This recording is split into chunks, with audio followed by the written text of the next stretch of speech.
Análise de caso, comportamento de consumo e distinção cultural da elite brasileira. Estudo baseado no livro Coisa de Rico, de Michel Alcoforado. Introdução, o paradoxo no portão de entrada da riqueza.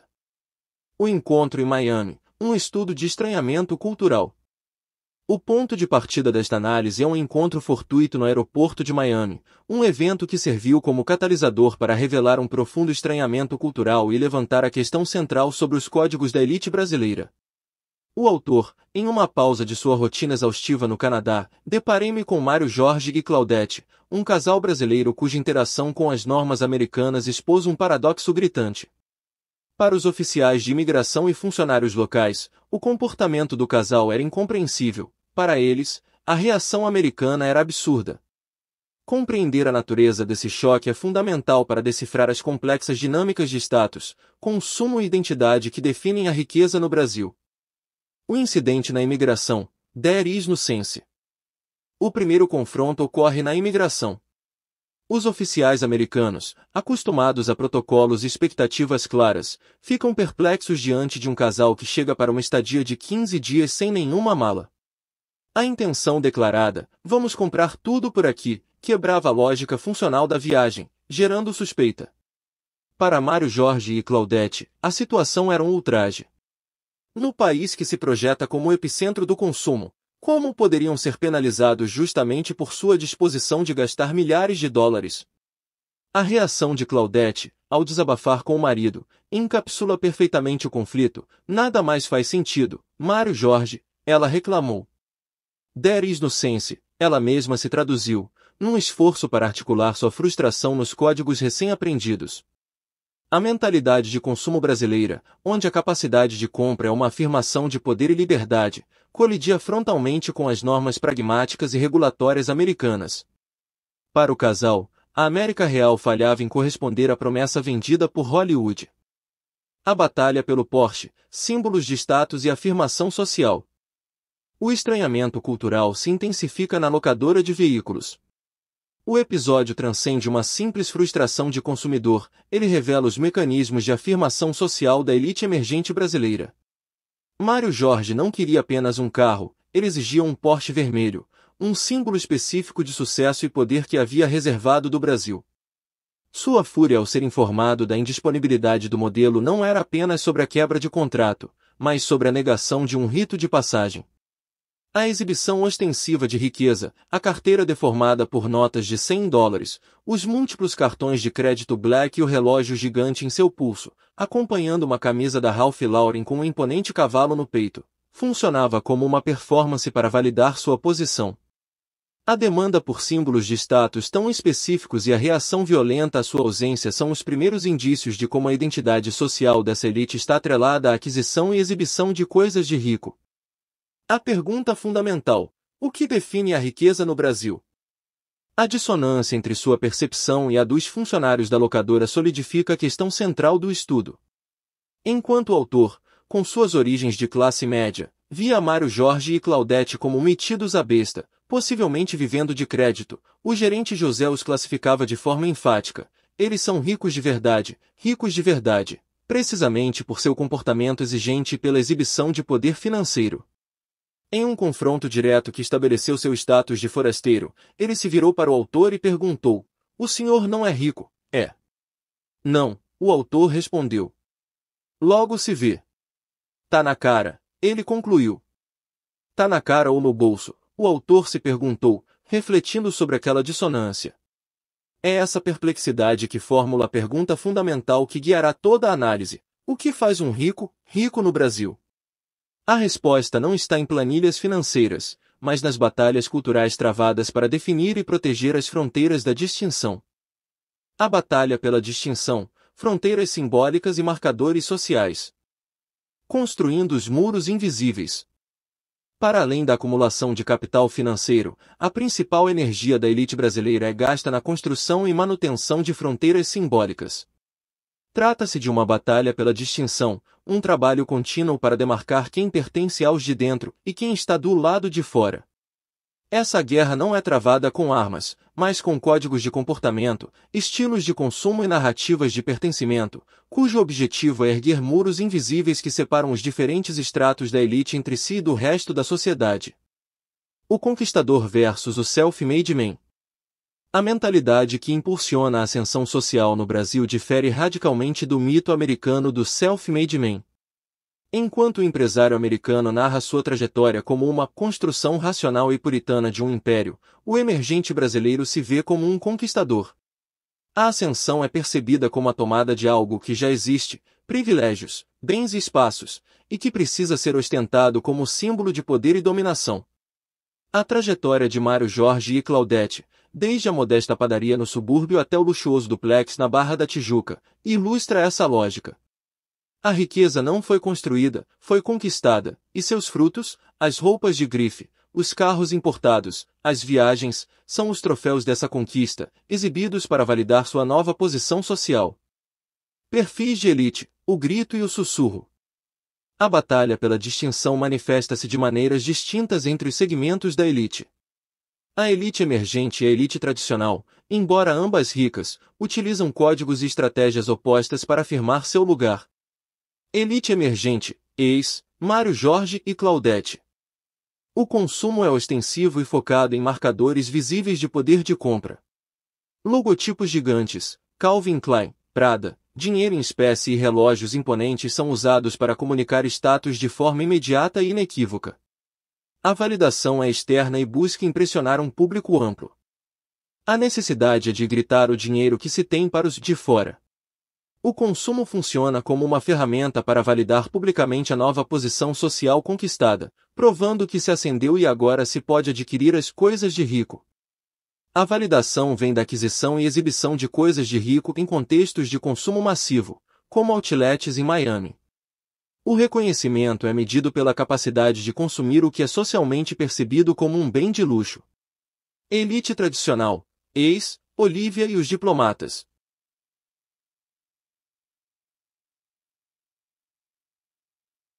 O estilo é o do que é luxury, luxo silencioso. Caracteriza-se por peças sem logos aparentes, tecidos de altíssima qualidade e um foco em detalhes sutis, como o corte e a personalização, camisas Anne Fontaine feitas sob medida. A distinção reside em códigos que apenas os pares conseguem decifrar.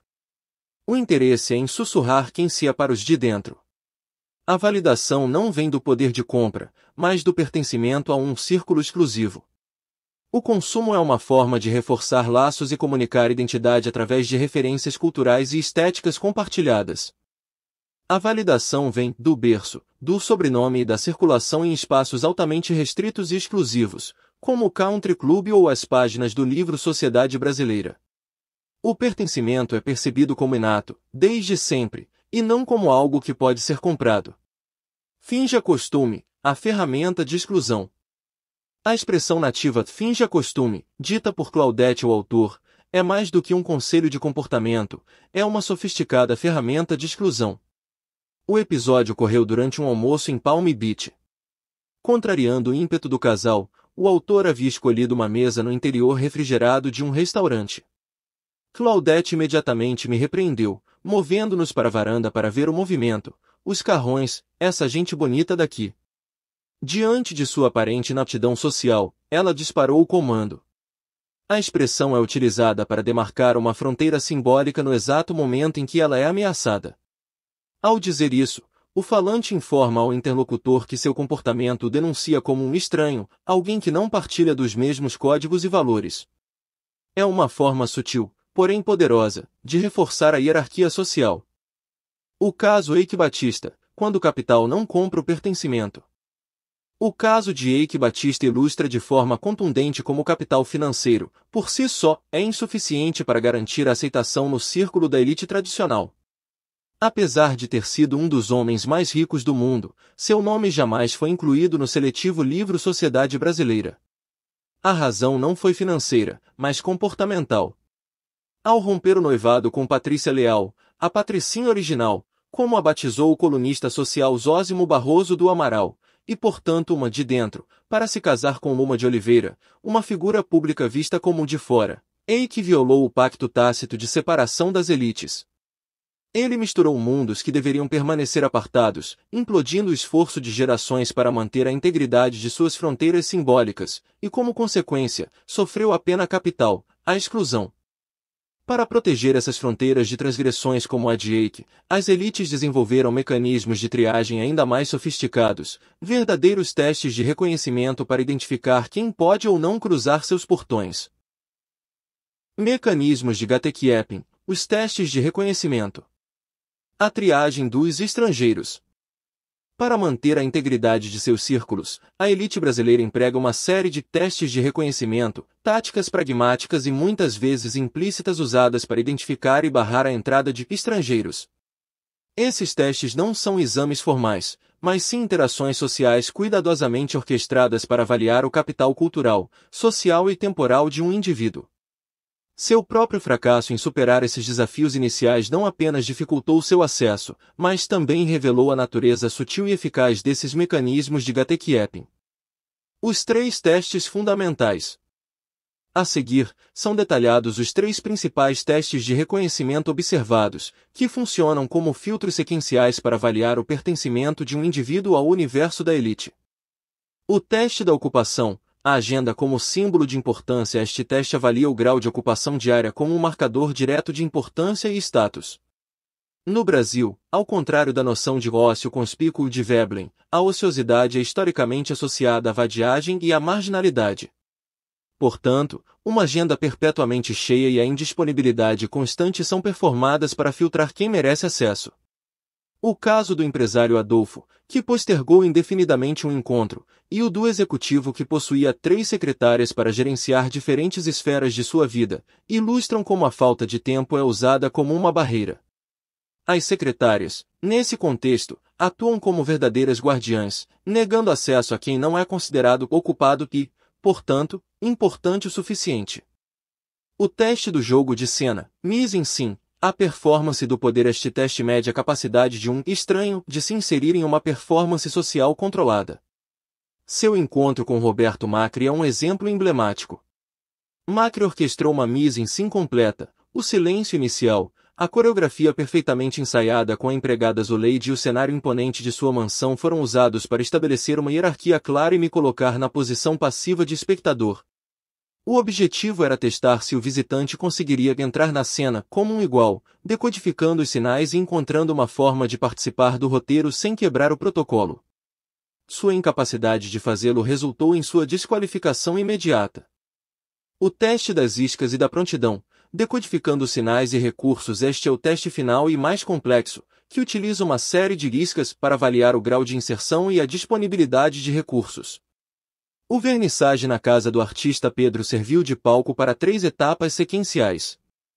Gostos compartilhados. A primeira isca foi a discussão sobre arte.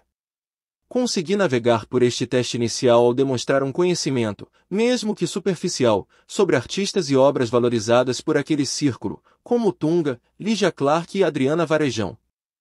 Dropping names. A segunda isca consistiu em mencionar figuras conhecidas apenas pelo primeiro nome ou apelido, Valtinho, Zé, o Joaquim. Esta tática testa o grau de inserção do interlocutor na rede de relações da elite, avaliando se ele é capaz de identificar as pessoas citadas e, assim, provar que circula nos mesmos meios. Prontidão. Partiu. A isca final é o teste de prontidão. Convites espontâneos e de alto custo. Partiu Londres no Carnaval. Partiu jantar no Fazano amanhã. São lançados para avaliar a disponibilidade imediata de tempo e recursos financeiros. Este teste expõe de forma implacável quem não consegue acompanhar o ritmo da elite, revelando os limites impostos por compromissos de trabalho ou restrições orçamentárias. Seu fracasso em superar esses testes me forçou a buscar um caminho alternativo para obter acesso. Ao invés de tentar me passar por um igual, adotei a persona de um especialista, um papel funcionalmente útil e, portanto, aceito dentro desse ecossistema. Essa nova posição permitiu aprofundar o entendimento sobre o que essa elite tanto valoriza, as coisas de rico. A moeda da distinção, a função das coisas de rico. Além do status, objetos como ferramentas sociais. No universo da elite brasileira, objetos e experiências de luxo transcendem a mera função de símbolos de status. As coisas de rico não são apenas troféus passivos de uma conquista financeira, elas são ferramentas ativas, utilizadas para construir identidade, navegar em círculos sociais e comunicar valor sem a necessidade de verbalizar cifras. Seu papel é tão central que a forma como são manejadas define a própria estrutura das relações sociais no topo da pirâmide. O tabu do dinheiro e a valorização do concreto. A elite brasileira, em contraste com a cultura americana, evita falar abertamente sobre dinheiro. Essa versão, como apontado por pensadores como Rubem Oliven e Sérgio Buarque de Holanda, tem raízes históricas. A mentalidade da Casa Grande, herdada do Brasil agrário, persiste na valorização de bens concretos, terras, propriedades, objetos e de suas narrativas, em detrimento do valor impessoal e abstrato do dinheiro. Falar de cifras é considerado vulgar, pois desloca o foco do pertencimento e da tradição para a mera transação financeira. Em vez disso, a conversa gira em torno dos sinais da riqueza: o iate, a viagem, a obra de arte, o vinho. De bens posicionais a bens conectores. As coisas de rico no Brasil funcionam menos como bens posicionais, que apenas indicam uma posição na hierarquia, e mais como bens conectores. Sua principal função não é apenas diferenciar, mas criar pontes e catapultar indivíduos para novas rodas sociais. Eles despertam o que chamo de capacidade imaginativa dos outros. Ao observar um bem de alto valor, o interlocutor é convidado a projetar o sucesso e o poder de seu proprietário, sem que valores monetários precisem ser mencionados. O quadro de Jackson Pollock na Casa dos Sogros de Olivia ilustra perfeitamente este ponto. Conforme ela mesma explicou o raciocínio dos outros, se eles estão gastando milhões em quadros, imagina quanto dinheiro não devem ter. Sem dúvidas são pessoas de sucesso, vou investir com eles. A família não entendia de arte, mas sabia que a obra comunicava, de forma inquestionável, um nível de sucesso que abria portas e validava seus negócios. O medo do contágio e a metáfora das saúvas. A eficácia dos bens conectores depende de sua exclusividade, o que gera uma fragilidade simbólica e um constante medo do contágio. As elites temem que os de fora, ao copiarem seus hábitos e adquirirem os mesmos bens, devorem a capacidade distintiva desses marcadores. Essa ameaça é descrita através da poderosa metáfora das saúvas, as formigas cortadeiras que, em bando, destroem uma plantação. Da mesma forma, as elites percebem a popularização de seus gostos como uma invasão que corrói seu capital simbólico, forçando-as a uma busca incessante por novos signos de distinção. O exemplo de Angélica, a cuidadora de idosos que desejava o perfume J. Adore, fragrância comum entre as patroas de seu prédio, ilustra essa dinâmica. Sua apropriação do cheiro de rico ameaçava anular o poder distintivo do perfume, obrigando as madames a encontrar um novo marcador olfativo. A maneira como os diferentes segmentos da elite gerenciam essa batalha pela distinção e o medo do contágio está profundamente ligada à sua relação com o tempo, um fator que define as narrativas que legitimam sua posição no topo. A dimensão temporal da riqueza, pontos de virada versus desde sempre. O tempo como variável fundamental. A distinção fundamental entre a elite emergente e a tradicional não reside no gosto, na elegância ou mesmo no volume de capital, mas na forma como cada grupo mobiliza o tempo e a memória para construir e legitimar sua posição social. O tempo não é um pano de fundo passivo, é uma ferramenta ativa, usada para criar narrativas de pertencimento que justificam o lugar de cada um na hierarquia da riqueza. O tempo transformador da elite emergente. A narrativa dos novos ricos é organizada pelo que denomino tempo transformador. Sua biografia é estruturada em torno de pontos de virada, marcos claros que separam o antes, a origem modesta, e o depois, a ascensão. Essa lógica temporal impulsiona uma busca acelerada para adquirir os códigos da elite e apagar os vestígios do passado. A obsessão de Claudette em aprender inglês e a mudança de nome de suas amigas, de Valdirene para Val, de Zuleide para Zu, são exemplos de uma tentativa de criar uma identidade postiça, uma nova persona mais adequada para navegar no mundo recém-conquistado. Nesse processo, a mudança de residência para condomínios de luxo funciona como um rito de passagem essencial. Mudar-se não é apenas uma troca de endereço, mas um ato simbólico de renascimento, um passo crucial na invenção de um novo eu que pertence àquele novo estrato social. O tempo legitimador da elite tradicional. Em contraste, a elite tradicional utiliza o tempo legitimador. Sua estratégia consiste em apagar as origens da fortuna, muitas vezes tão pragmáticas quanto as dos emergentes, para criar uma narrativa de pertencimento atemporal. A expressão-chave aqui é desde sempre. Acompanhada do conceito de berço, ela busca naturalizar a posição de privilégio, como se a riqueza fosse uma condição inata e não o resultado de eventos históricos específicos. A resposta dos diplomatas sobre há quanto tempo estavam no Itamaraty, desde sempre. De berço, encapsula essa mentalidade. Objetos de família são mobilizados para criar uma nostalgia imaginada. A gaiola da arara presenteada pelo Marechal Rondon na casa da avó de João, de Lúcia, ou os livros do pai dispostos como decoração, não são meras relíquias, são âncoras que conectam os herdeiros a um passado de prestígio, mesmo que não o tenham vivido diretamente. Essa invenção de tradição é um trabalho ativo e contínuo para reforçar a legitimidade de sua posição. Apesar de suas diferentes estratégias temporais e narrativas de legitimação, tanto a elite emergente quanto a tradicional compartilham um traço cultural surpreendente, uma profunda relutância em se identificar como rica.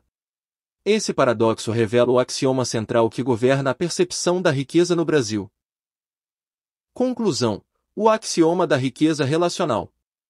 A descoberta final: riqueza como relação. Ao retomar a pergunta central, o que faz um rico, rico no Brasil? A análise revela uma descoberta fundamental. A dificuldade generalizada da elite brasileira em se autodenominar rica não é um ato de falsa modéstia ou culpa moral, bate a consequência direta de um axioma cultural que estrutura toda a percepção de status no país. Longe de ser uma condição objetiva e mensurável, a riqueza opera de forma fundamentalmente contextual e comparativa. O axioma da riqueza relacional. A tese central que emerge do estudo é que, no Brasil, ser rico não é uma condição, é uma relação. Ninguém é rico em termos absolutos, as pessoas estão ricas em comparação com outras, em um jogo social dinâmico e instável. 3 fatores principais sustentam essa tese. A incerteza sobre a eficácia das coisas de rico como marcadores de status nunca é garantida. Elas dependem da validação constante dos pares para funcionar. Sem esse reconhecimento externo, o proprietário vive em uma incerteza permanente sobre se sua performance de riqueza está sendo bem-sucedida. A força de catapulta, os bens conectores, como um iate ou uma obra de arte, têm o poder de catapultar o indivíduo para círculos sociais ainda mais abastados. Paradoxalmente, ao ser inserido em um novo ambiente onde todos têm mais, o indivíduo passa a se sentir pobre em comparação, reiniciando o ciclo de busca por distinção. A linha de chegada está sempre se movendo. A flexibilidade contextual do básico, o que é considerado básico ou supérfluo, é inteiramente flexível e dependente do padrão de vida de um determinado grupo. Como demonstrado no litígio entre Catarina e Henrique, itens como a troca das próteses de silicone ou ternos de R$90 mil podem ser percebidos como necessidades básicas para a manutenção da performance social, e não como luxos. Isso torna qualquer padrão de vida uma necessidade percebida, obscurecendo a noção de riqueza. A comprovação empírica. Este fenômeno cultural encontra sua comprovação empírica nos dados da pesquisa realizada pela Oxfam em parceria com o Datafolha, que revelou que 0% dos brasileiros se identificam como ricos. Essa estatística chocante não reflete uma negação da realidade econômica, mas sim a internalização massiva da lógica relacional da riqueza. Se ser rico depende sempre de se comparar com quem tem mais, então, por definição, rico é sempre o outro. Implicações para a análise de mercado e social. Para analistas de mercado, sociólogos e profissionais que buscam compreender e engajar a elite brasileira, a conclusão é clara: focar exclusivamente em estratos de renda ou em classificações socioeconômicas tradicionais é uma abordagem ineficaz. A verdadeira chave para o entendimento reside em decodificar a performance contínua da distinção, as batalhas simbólicas por reconhecimento e a lógica relacional que define quem está rico. A riqueza no Brasil não é um estado, mas um verbo, um jogo social complexo e incessante, onde a única certeza é que a competição nunca termina.